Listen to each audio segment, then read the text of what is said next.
Hein, certains rentrent de congé, hein, d'autres vont partir.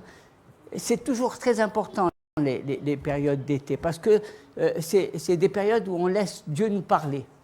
Hein, et il faut on a besoin de temps en temps de faire des pauses et de laisser Dieu nous parler, nous donner, nous travailler, hein, nous donner nous préparer pour une nouvelle saison. Hein, et c'est moi je bénis le Seigneur parce qu'on est attentif, parce que on écoute l'Esprit, parce qu'on cherche à comprendre eh bien, ce que Dieu désire pour nos vies. Tout est une question d'équilibre. Et je voudrais vous parler ce matin de l'équilibre. Les chrétiens, l'équilibre. Jérémie, au chapitre 29, verset 11, nous dit « Car je connais les projets que j'ai formés sur vous, dit l'Éternel, projets de paix et non de malheur, afin de vous donner un avenir et de l'espérance. » La Bible nous parle de projets. Pas un projet, mais des projets, car Dieu a des projets pour notre vie. Et ces projets touchent plusieurs domaines. Dans le psaume 31, au verset 15, il nous est dit « Mes destinées sont dans ta main.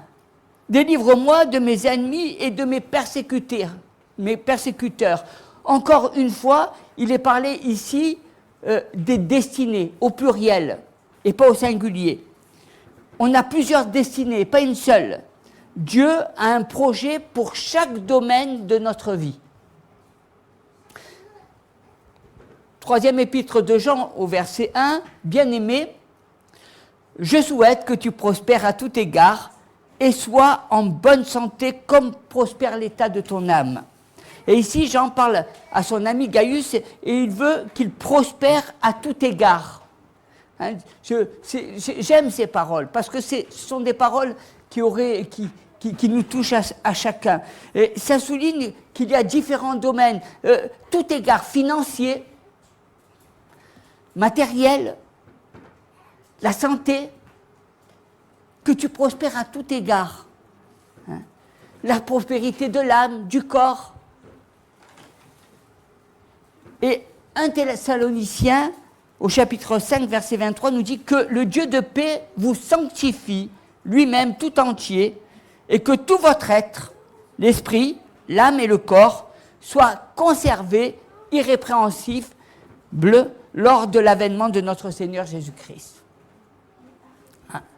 Et Paul souhaite et souligne l'enlèvement de l'Église sur ces trois dimensions, que nous soyons gardés esprit, âme et corps, tout entier. C'est pour ça que nous éloignons du péché pour rentrer dans notre destinée.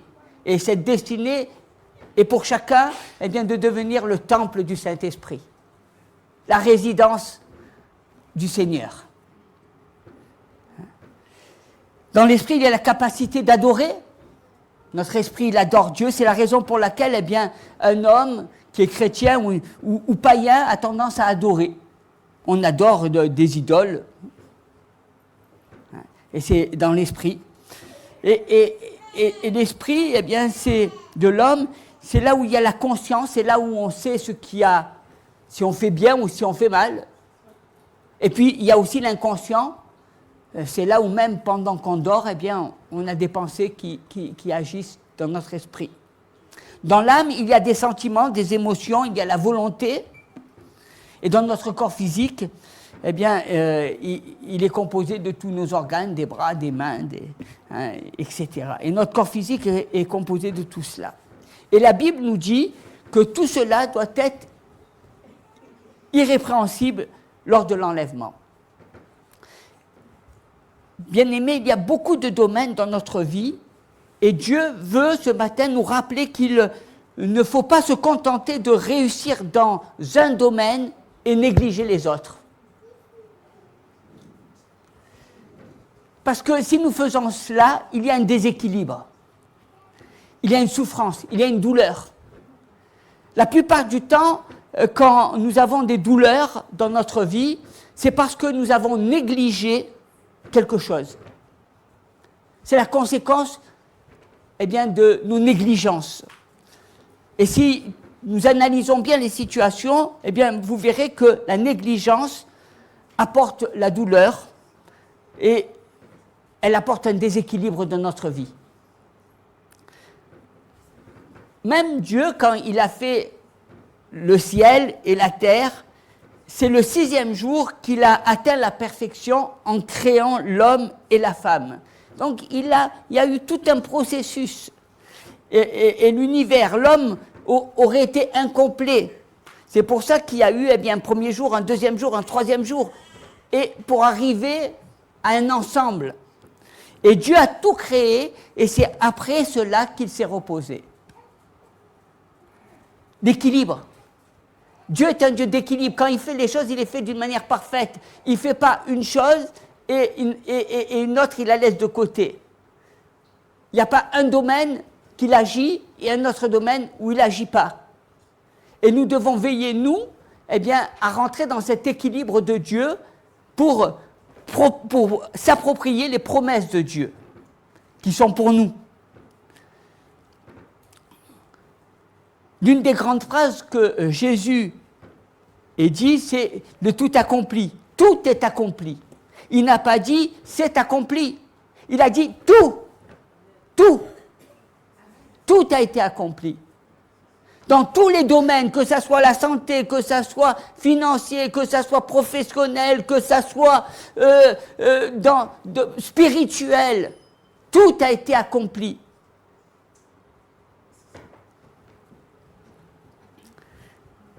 Et souvent, on ne profite pas du tout accompli parce qu'on se contente d'être bon dans un domaine. Vous avez remarqué que on a créé une société plutôt de spécialistes, de personnes qui sont bons dans un domaine et ne sont pas bons dans un autre.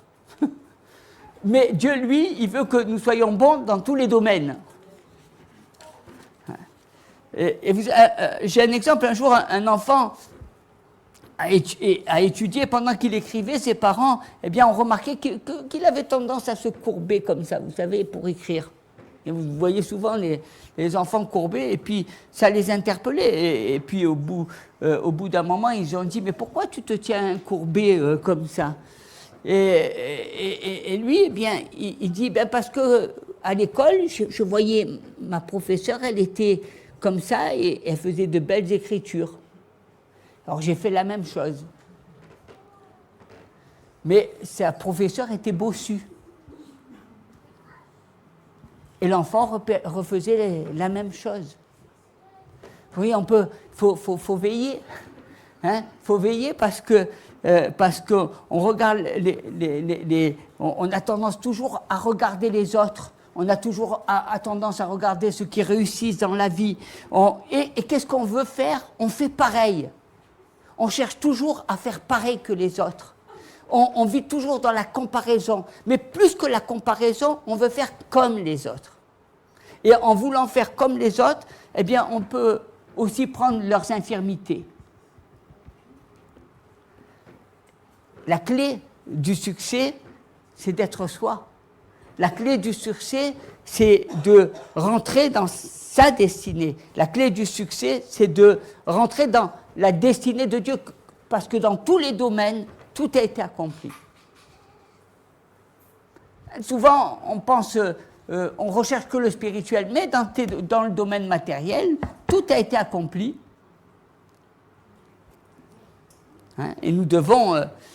parfois aussi, on fait, vous savez, la politique de l'autruche. Quand il y a un danger, qu'est-ce qu'on fait? On met la tête dans la terre, là. Et on pense que ça va passer. On se dit, ça va passer, allez, ça va, là, attends, je ne vais pas chercher plus loin, mettons-la, et puis on va mais, vous savez, dans le trou, il n'y a que la tête qui passe, et tout le reste, il reste à l'air. Et et beaucoup de chrétiens, eh bien, font cette politique de l'autruche. Ils pensent que tout va passer, je vais aller à l'église, ça va passer, t'inquiète pas, ça va passer. Non! Non! On est dans une société où il y a beaucoup d'autruches, où on pense que tout va passer. On pense, et alors les chrétiens aussi, ben on a Dieu. Alors si on a Dieu avec nous, tout va passer.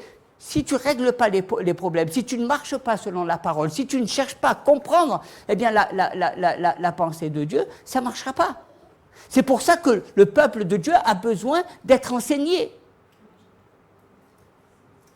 Mon peuple se meurt faute de connaissance parce qu'il vit avec des superstitions, parce que lorsqu'il vit et il traverse un danger, eh bien, il est comme cette autruche qui met la tête dans le sable et le dimanche, il crie « Victoire au Seigneur de la vie ».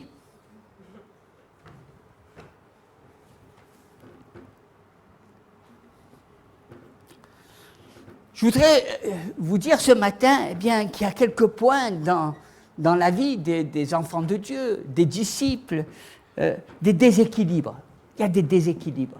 Et je crois qu'il faut veiller à ça. Moi, j'aime bien parce que Dieu est le Dieu de la perfection. Et, vous savez, le meilleur ami, c'est quoi? C'est celui eh bien, vers qui vous pouvez vous approcher, qui vous parle franchement, et qui n'est pas là simplement pour vous dire tu es beau, que tu es merveilleux. Non, mais qui est là pour nous montrer ce qui ne va pas dans notre vie. Et quand c'est un ami, on le reçoit facilement parce qu'on sait qu'on n'est pas parfait, parce qu'on a besoin eh bien, toujours d'apprendre. Jésus lui-même a demandé aux disciples, il leur a dit, mais qu'est-ce qu'on dit de moi? Qu'est-ce que les gens... Et vous, qu'est-ce que vous pensez de moi? Et c'était un signe d'amour, c'était quelque chose, des paroles qui étaient données par amour. C'est justement, quand on fait confiance à une personne, on peut se permettre de lui dire ces choses-là. Parce qu'on sait que la personne, elle n'a pas de mauvaises intentions, elle vous dit les choses parce qu'elle les ressent. Et c'est pour votre bien. On a besoin des conseils. Hein.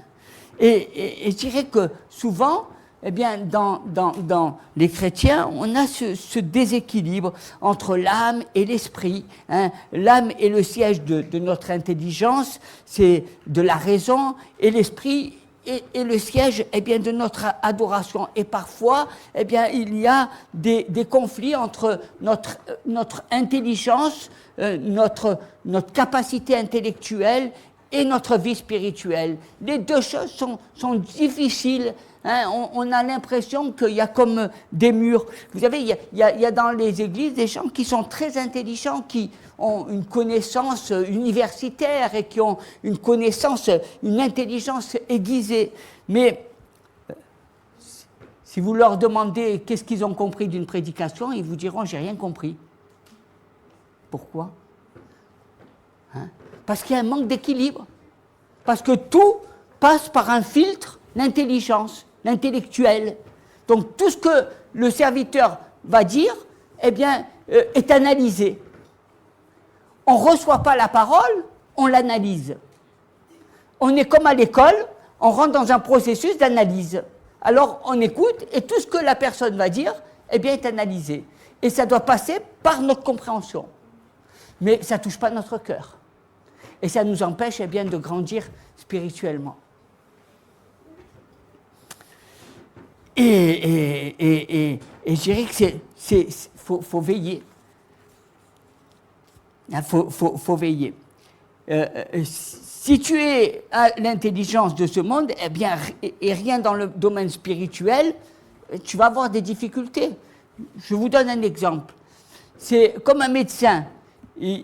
Imaginez qu'il fume, qu'il couche avec des personnes prostituées, et alors qu'il sait eh bien, tous les risques de maladies qui encourent.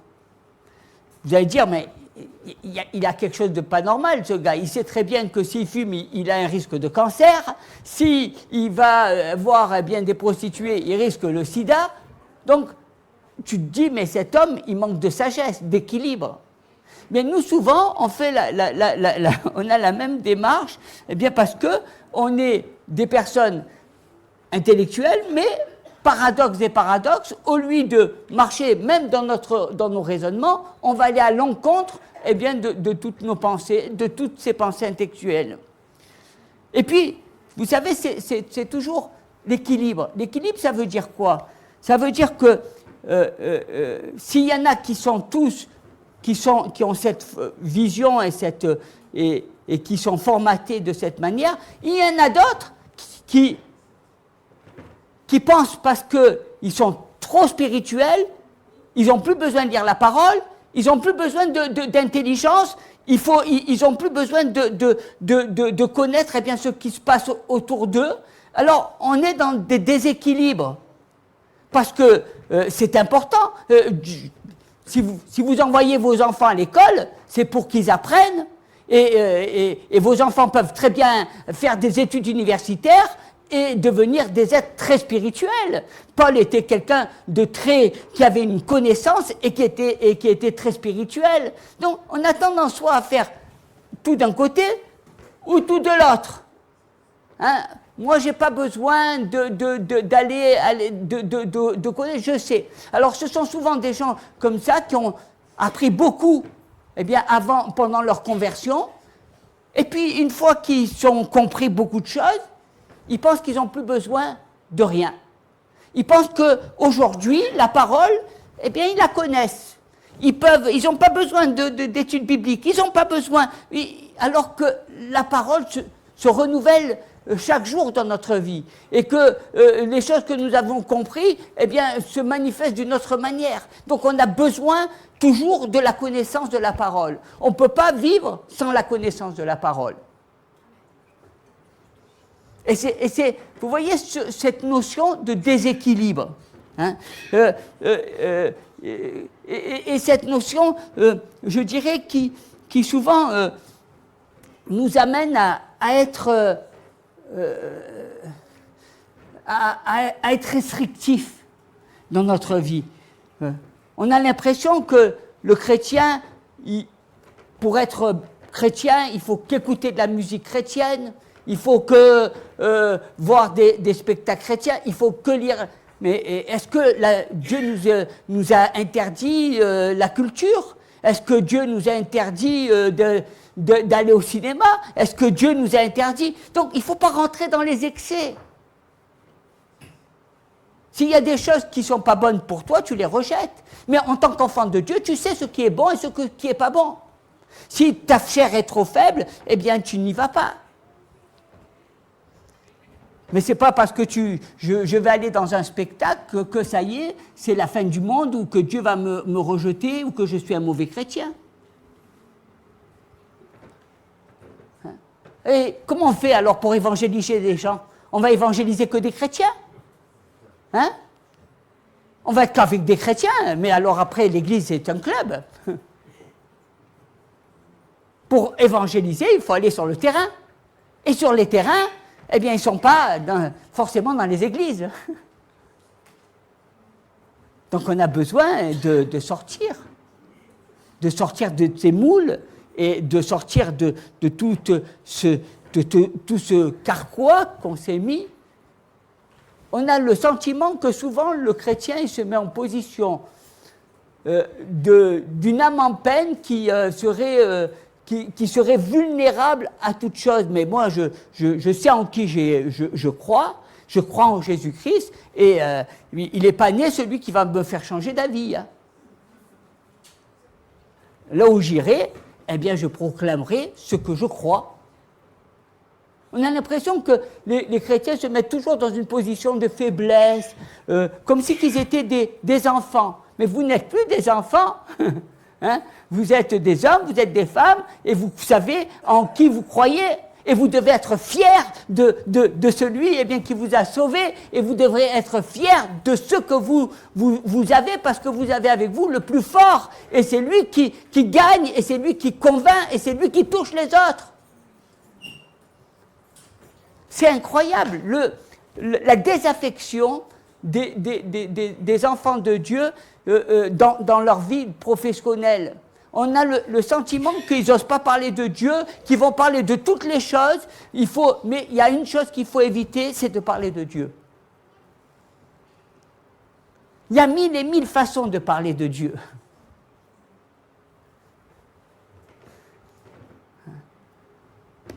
Mais tu dois toujours parler de Dieu. Parce que nous sommes toujours priorisants, parce que Dieu est avec nous.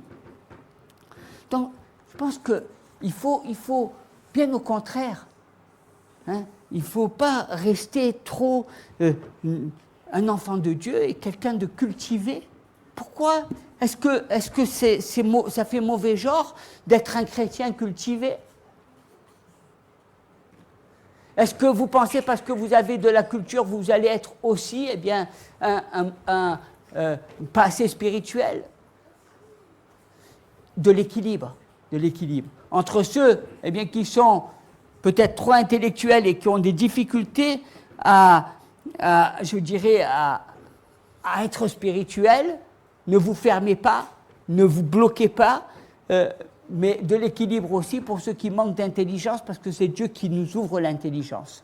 Et vous avez des exemples formidables dans la Bible. Vous savez, Joseph a eu une révélation économique. Qu'est-ce qu'il a fait, Joseph? Il a dit, pendant les périodes de disette, vous allez économiser la moitié de la semence, vous allez les mettre dans des granges, et vous verrez que quand il y aura une pénurie, on aura en réserve ça. C'est de l'économie. Hein? Si tu dépenses tout, si t'arrive un pépin, tu n'as plus rien. Mais si tu mets un petit peu, tu fais comme l'écureuil, tu mets dans ton petit compte, eh bien, le jour où tu as un problème, il y a l'argent qui pallie. C'est ce que Joseph a fait. Hein? Et je pense que c'est important, au contraire, de s'instruire dans la parole, d'apprendre, hein, mais d'avoir un cœur ouvert. De ne pas être simplement dans le filtre de l'intellect, mais être dans le filtre de la connaissance.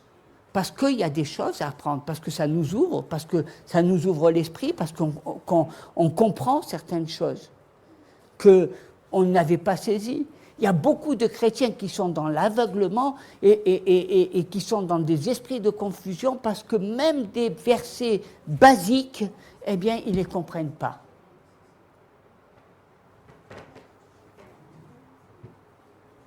Or déjà, vous savez que même la Bible, c'est difficile parce qu'il y a eu tellement de traductions, on a voulu tellement mettre la Bible à la portée de tout le monde que finalement, bien des traductions sont différentes et ne donnent pas l'esprit de la parole. Dans certaines traductions, on s'éloigne de la pensée même de Dieu. C'est pour ça qu'on est obligé de faire ce travail de recherche pour comprendre les Écritures.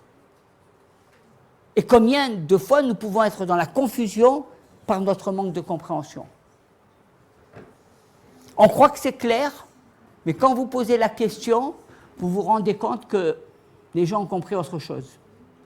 Alors que la parole, je vous le dis, elle est la vérité, il n'y a pas de... Jésus lui-même est venu rendre témoignage à la vérité et la parole nous affranchit. Elle nous libère.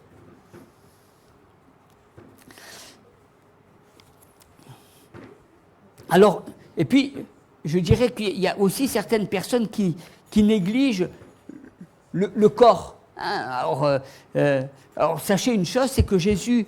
Dieu nous parle, n'est pas contre le corps, hein, il est contre la chair. C'est différent, la chair et le corps. Hein. Il y a une différence entre la chair et le corps. La chair est une dimension dans ton âme qui te pousse vers le péché.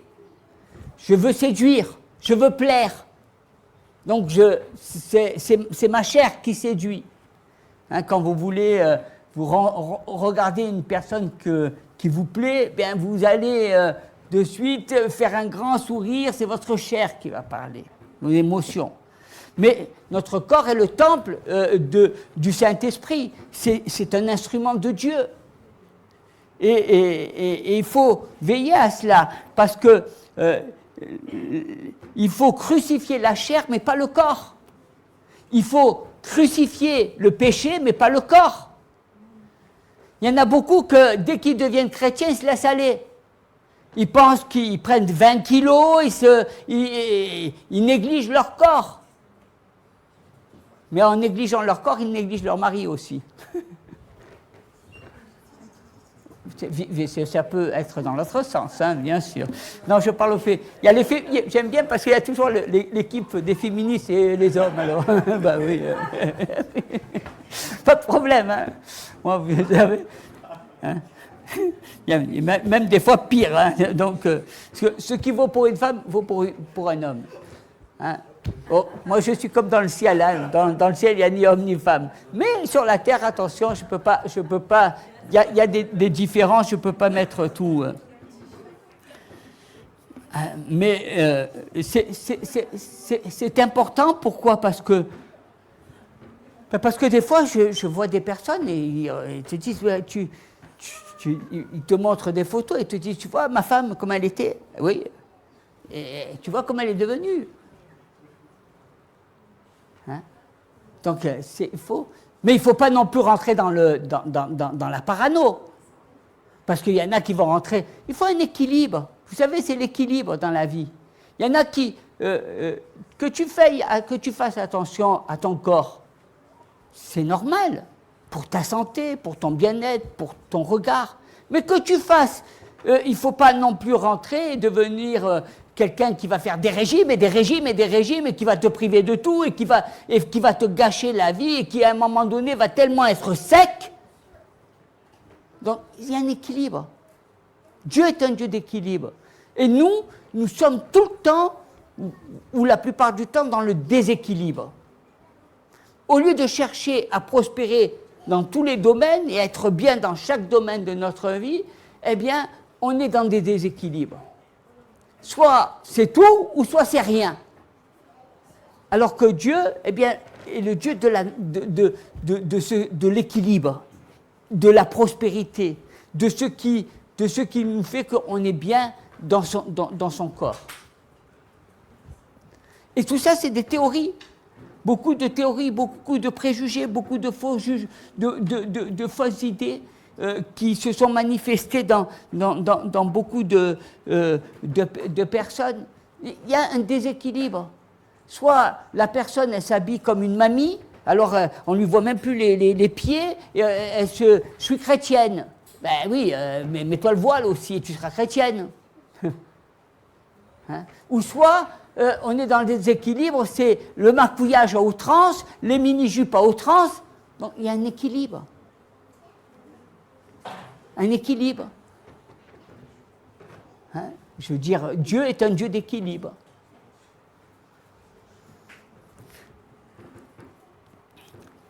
Et déséquilibre parce que vous avez certaines personnes, eh bien, qui passent tellement de temps et qui consacrent tellement de temps à leur corps, eh bien que quand tu leur poses une question, tu dis Jean 3,16, vous savez quoi ? Et oui, ils ont tellement passé, pourtant j'ai dit un facile. Hein. Hein. Voilà. Hein. Ça, notre sœur, elle ne se maquille pas beaucoup, ça va. Elle ne passe pas beaucoup de temps à la salle de bain. Hein. Il y a beaucoup de gens. Non, mais si, imaginez que bien souvent, vous passez beaucoup plus de temps à la salle de bain que de temps que vous passez à lire la parole de Dieu. Et combien de fois, eh bien, on trouve du temps pour se maquiller, se démaquiller, pour se faire ceci, pour se faire les pieds, pour se faire les ongles, pour faire un tas de choses. Et pour lire la parole, eh bien, on a l'impression qu'il n'y a plus le temps. Et c'est important de placer Dieu dans ne négligez pas Dieu. Et puis, c'est des déséquilibres. Vous voyez, dans notre corps, c'est comme ça. Hein, on est déséquilibré. Il faut trouver un équilibre. Chaque domaine, Dieu veut le bénir. Il veut bénir notre physique. Dieu veut qu'on soit beau. Hein, il veut qu'on soit beau. Il veut faire son habitation en nous. Donc, il ne va pas venir dans un corps qui est dans le péché, qui n'est pas sain, etc. Il vient Et il veut qu'on soit beau et qu'on soit réceptif. Il veut qu'on dégage. D'ailleurs, quand on te dit qu'un enfant de Dieu, il émane de l'amour de son visage, de ses yeux, de son cœur. Ça sort de lui. Hein, ça transparaît. Et puis, il y a ceux aussi qui négligent leur famille pour le travail. Hein, on rencontre des pères ou des mères aujourd'hui qui font tellement de travail, qui sont fatigués, ils ne prennent pas du temps pour passer avec leurs enfants, des papas qui sont là uniquement pour ramener de l'argent, ou des mères qui sont là pour ramener de l'argent, et puis voilà, mais trop boulot dodo, vous connaissez le dicton, et je voudrais vous dire que si vous avez des enfants, ils ont besoin de vous, ils n'ont pas besoin des cadeaux. C'est pas les cadeaux qui vont, c'est pas parce que tu veux leur acheter une PlayStation ou que tu vas leur acheter les jeux à la mode, hein, le Nintendo, etc. Ils ont besoin de votre présence. C'est la présence que recherche.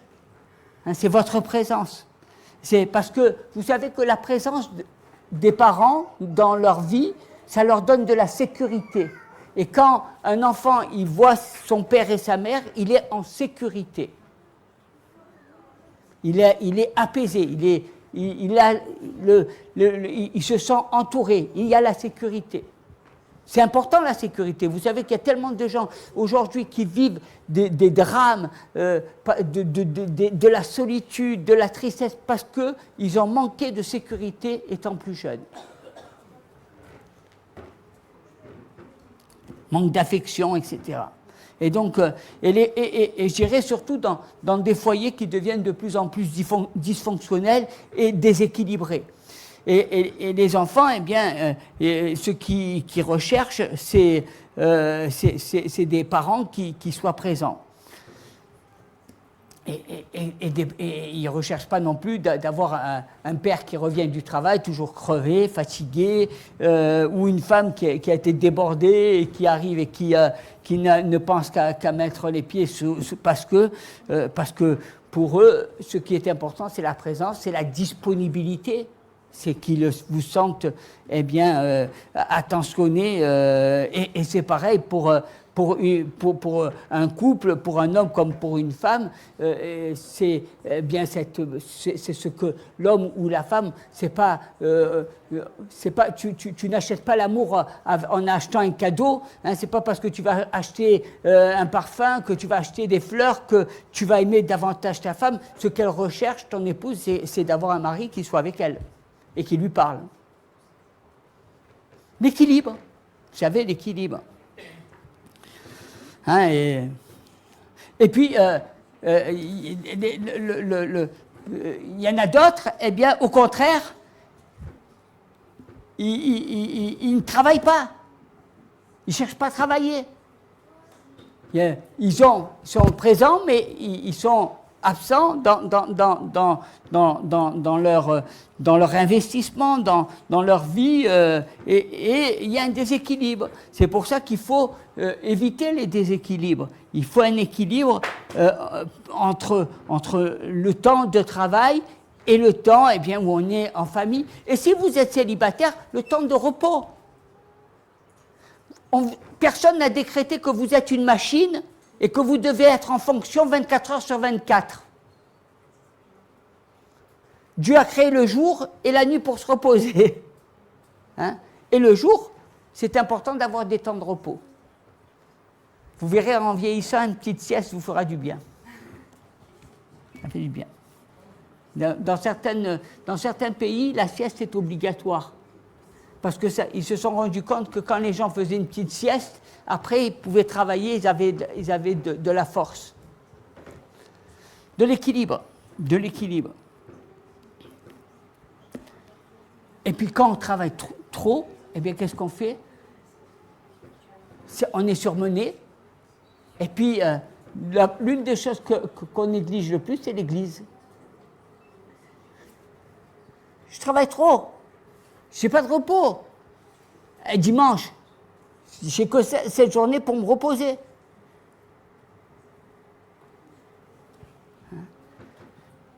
Et donc, eh bien,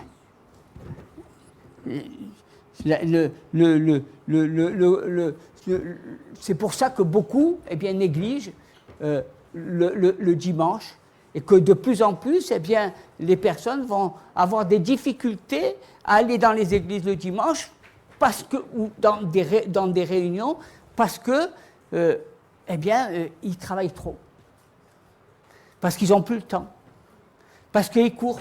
Et imaginez, pour l'Église, qui est le lieu où on enseigne, où on apporte la parole, la connaissance, bien, face à des gens qui n'auront plus le temps, comment ils vont connaître la parole? Parce que le fait de venir à l'Église, le rassemblement des chrétiens pour entendre l'enseignement, vous ne faites pas du bien au pasteur, vous faites du bien à vous, c'est vous qui recevez l'enseignement. Ce n'est pas le pasteur qui reçoit l'enseignement.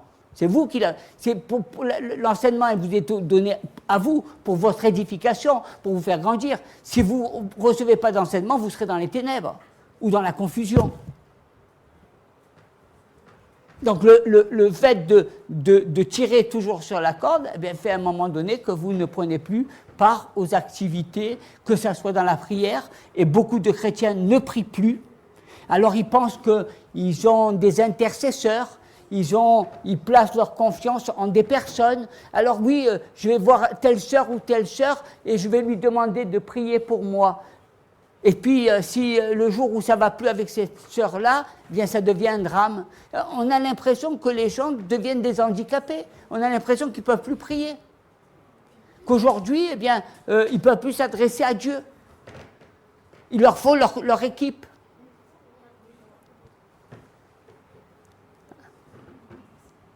S'ils n'ont pas leur équipe, ils n'ont pas l'impression qu'ils sont bons. Alors que Dieu ne veut pas qu'on soit des esclaves des hommes, il veut qu'on soit esclaves de Dieu. Il ne veut pas qu'on soit esclaves d'autres personnes.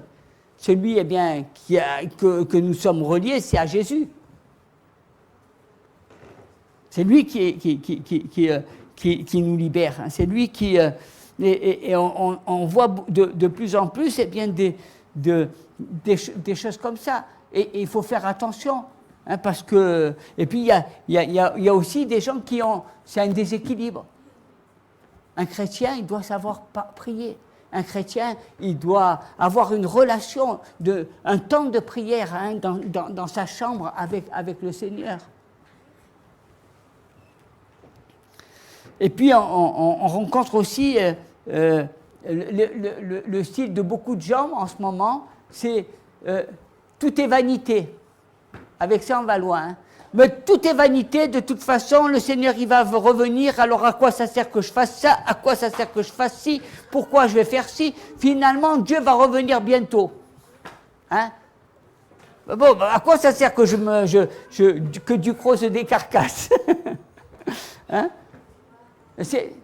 Vous savez, celui qui a dit ça, c'est Salomon. Hein? Il était roi. Hein? C'est pas parce qu'on sait que le Seigneur il va revenir qu'il ne faut plus rien faire. Tu dois vivre normalement, tu dois faire des projets, hein, tu dois mener tes projets, et quand le Seigneur reviendra, il reviendra. Il y a des gens qui, maintenant, aujourd'hui, se sont mis en mode déconnexion. Je suis déconnecté parce que le Seigneur va venir bientôt. Fais attention parce qu'à force d'être déconnecté, le Seigneur, tu ne le verras pas. Hein.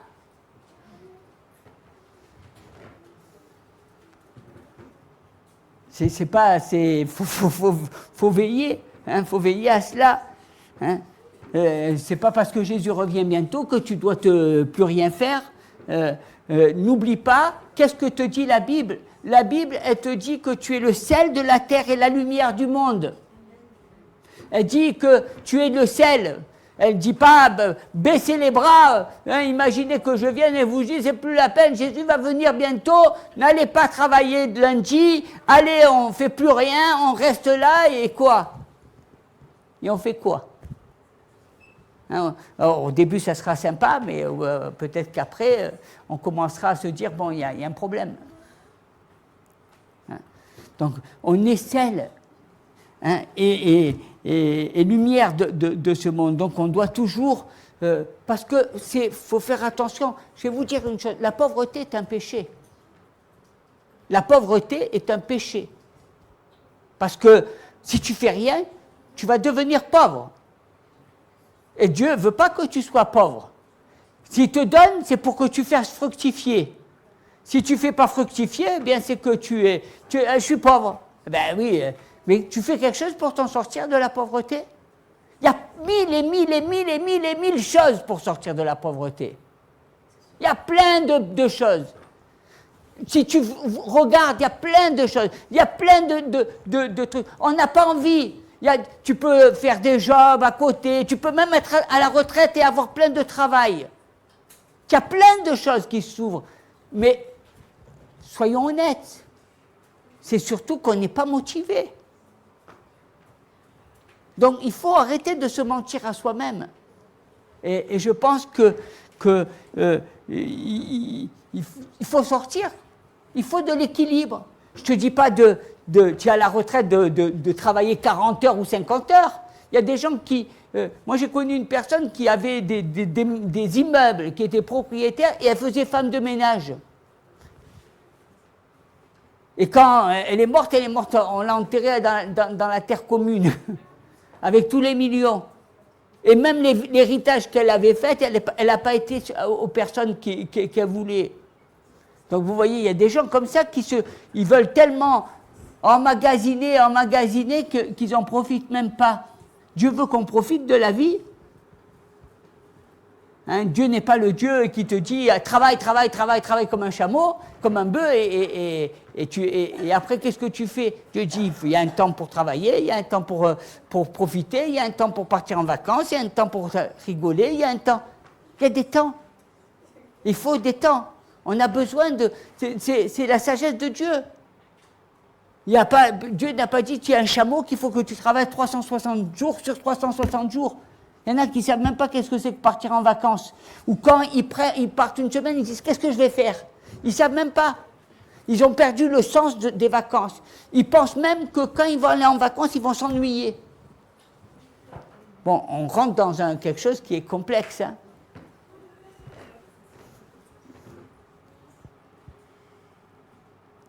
Et oui.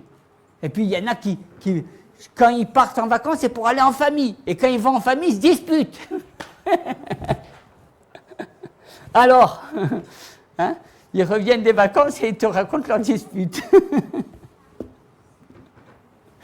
Voilà. Hein, donc il faut faire attention à toutes ces choses.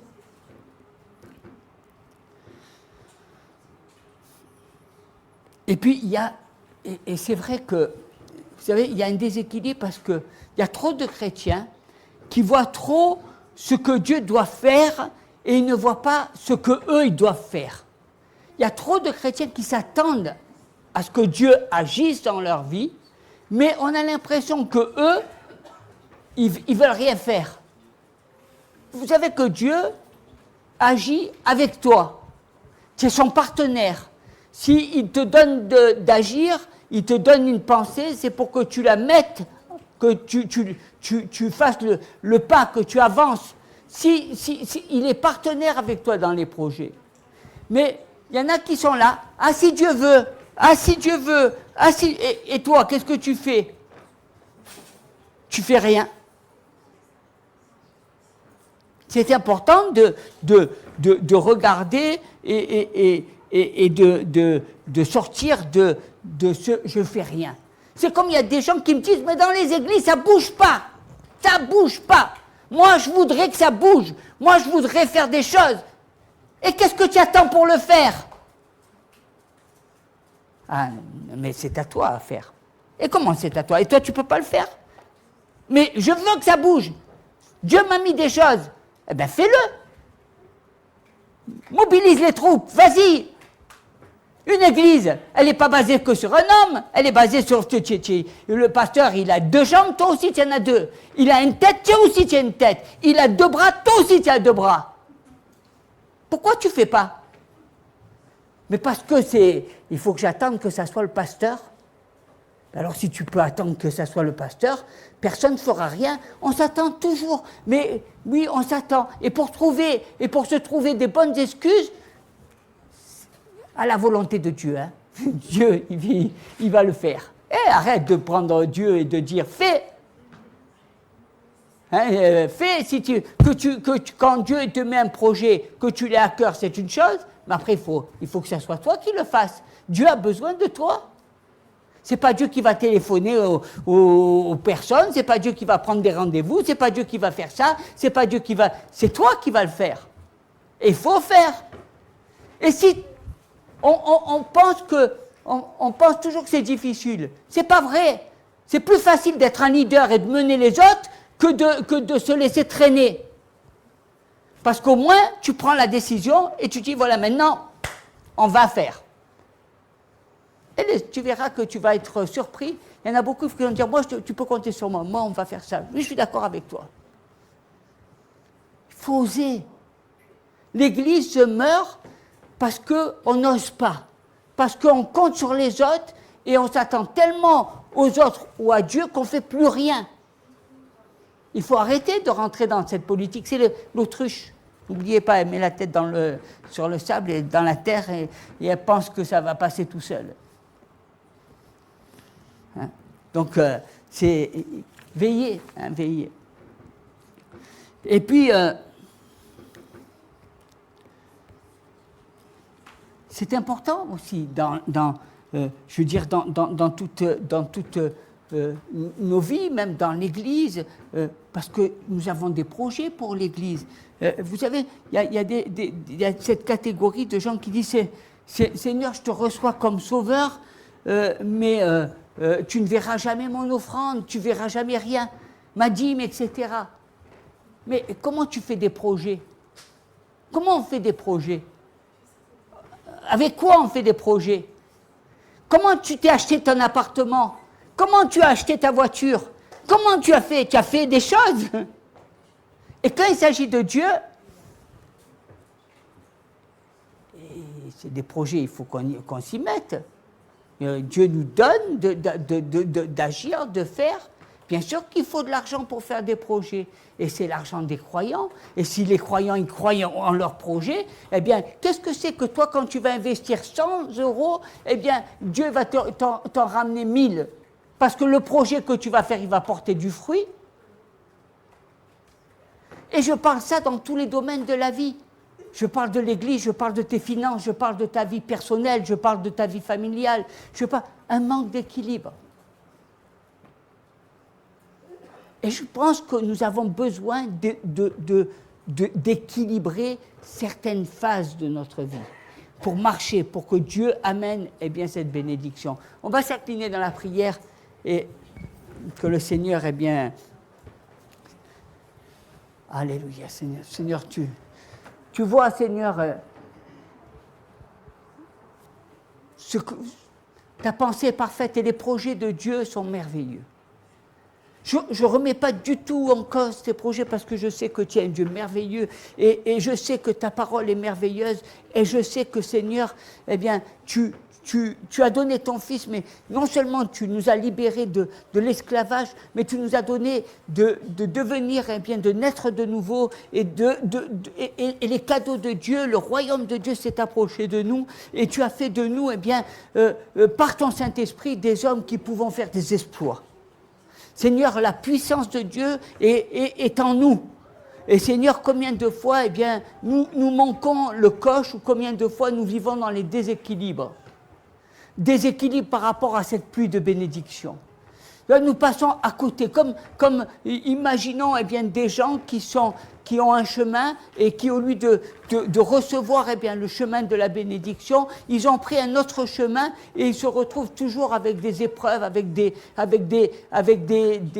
la souffrance, avec de la douleur. On a l'impression que les chrétiens, ils sont toujours en train de souffrir. Être chrétien, ce n'est pas être quelqu'un qui vit dans la souffrance. Parce que les souffrances que nous vivons sont bien souvent dues à nos négligences. Bien souvent dues à nos négligences, parce que nous ne cherchons pas à être transformés, parce que nous ne voulons pas de l'équilibre dans nos relations, dans les domaines de la vie, que finalement, quand on regarde et qu'on examine notre vie, on voit tellement de décalage entre la parole, ce que Dieu veut, et nous-mêmes, ce que nous vivons, et combien de fois nous nous rendons compte qu'on ne fait rien pour changer, qu'on vit avec nos habitudes et qu'on se laisse traîner de jour en jour, en se laissant vivre et finalement en vivant avec les difficultés, les problèmes en permanence. Alors que toi, tu es venu nous libérer non seulement du péché, mais des problèmes. Et tu es venu pour nous donner des destinées, pour des projets. Et Seigneur, nous voulons vivre ces projets. C'est des projets que tu as faits et c'est des promesses que tu nous as données. Et Seigneur, nous voulons vivre ces projets, nous voulons vivre cette destinée. Et Seigneur, nous te demandons d'apporter de l'équilibre dans nos vies, d'apporter de l'équilibre dans nos pensées, dans notre manière d'être, dans notre caractère. Seigneur, qu'on ne soit pas des personnes, des caractériels. Il y a beaucoup de caractériels. Il ne faut pas confondre charisme et caractériel. Un caractériel, c'est quelqu'un qui est buté, c'est quelqu'un qui en fait qu'à sa tête. Quelqu'un qui a un charisme, il est rempli de l'Esprit de Dieu, il a les dons de l'Esprit. Il émane quelque chose. Et Seigneur, je te demande de nous visiter, afin que nous puissions, pendant cette période de congé, de vacances, recevoir les projets que tu mets dans nos cœurs. Que ça soit pour l'œuvre, pour l'Église, que ça soit dans notre vie personnelle, que ça soit dans notre travail, que ça soit dans notre relation avec nos enfants, avec nos parents, que ça soit dans les domaines dans tous les domaines de notre vie. Que, Seigneur, nous puissions mettre cela sur la balance, afin de rechercher l'équilibre dans notre vie, afin de rechercher cet équilibre qui est indispensable afin de grandir et qui va nous permettre à chacun de recevoir cette bénédiction de Dieu. Seigneur, je prie pour que la pluie de bénédiction de Dieu descende. Il n'y a rien d'impossible à Dieu. Si tu passes par des contrariétés, si tu passes par des choses qui sont négatives, sache que Dieu est tout-puissant et qu'il transforme la malédiction en bénédiction. Qu'il n'y a rien que Dieu ne peut faire. Tu as un Dieu, il peut même ressusciter les morts. Et Seigneur, je veux agir puissamment. Aie confiance. Place ta confiance dans le Seigneur. N'oublie pas une chose, l'Évangile. L'Évangile, c'est la croix. C'est la puissance de la croix. L'Évangile, c'est le salut. L'Évangile, c'est être sauvé. L'Évangile, c'est la grâce. L'Évangile, c'est la faveur imméritée de Dieu. Et c'est avec elle que tu vas aller de l'avant. C'est pas avec des concepts. C'est pas par tes propres forces, c'est pas avec tes règles que tu arriveras, mais c'est en regardant à Jésus, en aimant le Seigneur, en recherchant sa face, que là, dans l'adoration, tu verras Dieu qui va agir. C'est lui qui va agir dans ta vie, dans tous les domaines de ta vie. Et il n'y a pas un seul domaine où Dieu ne peut pas agir. Et Dieu est là, et Dieu veut agir. Alors, essayez de recevoir, afin que, recevez toutes les bonnes choses, captez tout ce que les projets de Dieu, vous allez les voir se réaliser. Parce que si tu n'as pas les projets de Dieu dans ta tête, dans ton esprit, tu ne peux rien voir se réaliser. Si tu n'as pas les projets de Dieu dans ton cœur, tu ne peux rien voir se réaliser. C'est la mort que tu vois se réaliser. C'est tes habitudes. C'est que chaque jour que tu vis te rapproche de la mort. Mais si tu changes d'optique et que tu te dis que chaque jour que tu vis te rapproche de la vie, alors tu auras les projets de Dieu. Parce que Dieu n'est pas le Dieu de la mort, il est le Dieu de la vie. Au nom de Jésus. Amen. Soyez bénis.